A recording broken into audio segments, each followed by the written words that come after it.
नेत्यांच्या पाहणी दौऱ्यामुळे बचाव कार्यात उशीर होतोय। डिझास्टर ॲक्टनुसार बचाव कार्यादरम्यान व्हीआयपींनी येऊ नये। बचाव कार्यातील विलंबावरून विरोधकांचा हल्लाबोल।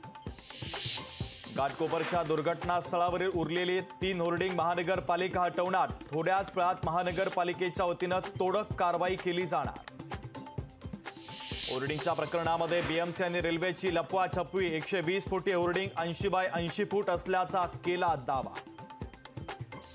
घाटकोपर होर्डिंग दुर्घटनेतल्या मृतांचा आकडा 14 वर। 43 जणांवर वेगवेगळ्या हॉस्पिटलमध्ये उपचार सुरू। बेकायदा होर्डिंग उभारणाऱ्या भावेश भिडेवर घाटकोपरच्या पंतनगर पोलीस ठाण्यामध्ये गुन्हा। तर दुर्घटनाग्रस्त होर्डिंगसह 4 होर्डिंग बेकायदा उभारल्याचा आरोप। भावेश भिडेचा उद्धव ठाकरेंसोबतचा फोटो भाजपकडून ट्विट। तर भावेश भिडे ठाकरेंच्या जवळचा असल्याचा आरोप। 14 निष्पापांचा बळी घेणारा होर्डिंग बेकायदा। रेल्वेनं बेकायदा फलकांना परवानगी दिल्याची धक्कादायक माहिती समोर। मराठा आंदोलक मनोज जरांगेंचा पुन्हा आंदोलनाचा इशारा। जरांगे पाटील 4 जूनपासून पुन्हा उपोषण सुरू करणार।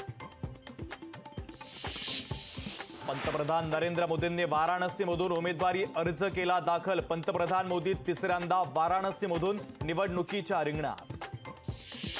केजरीवालांच्या जामिनानंतर आता झारखंडचे माजी मुख्यमंत्री हेमंत सोरेनही सुप्रीम कोर्टात। प्रचारासाठी जामीन देण्याची मागणी।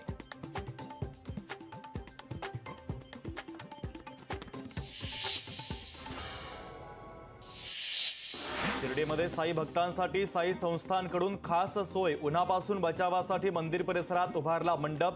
भाविकांसाठी मंदिर परिसरात वैद्यकीय सुविधा। पुणे शहरात तुर्तास तरी पाणी कपात नाही। पालिका आयुक्त राजेंद्र भोसलेंचं स्पष्टीकरण। तर पुणे शहरात 1400 टँकरनं पाणी पुरवठा सुरू असल्याची माहिती।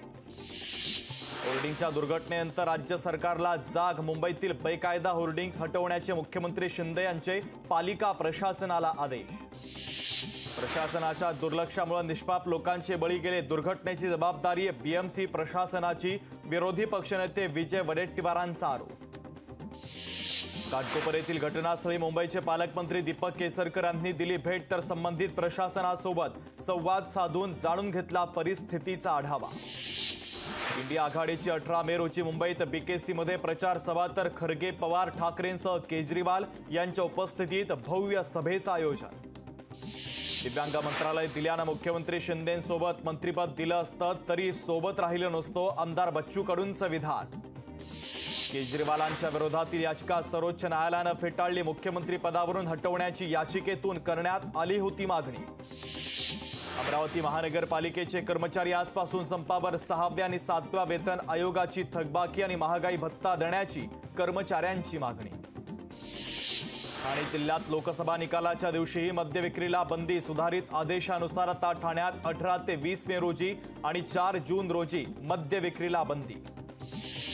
भारतीय केशरला जगभरात मागणी। केशरची जागतिक बाजारातील किंमत तब्बल 4.97 लाख रुपये।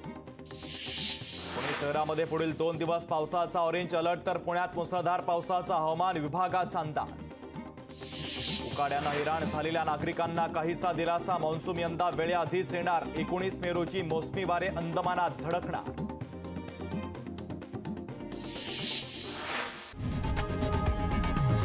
लोकशाही मराठी ऐका, पहा, जागरूक रहा।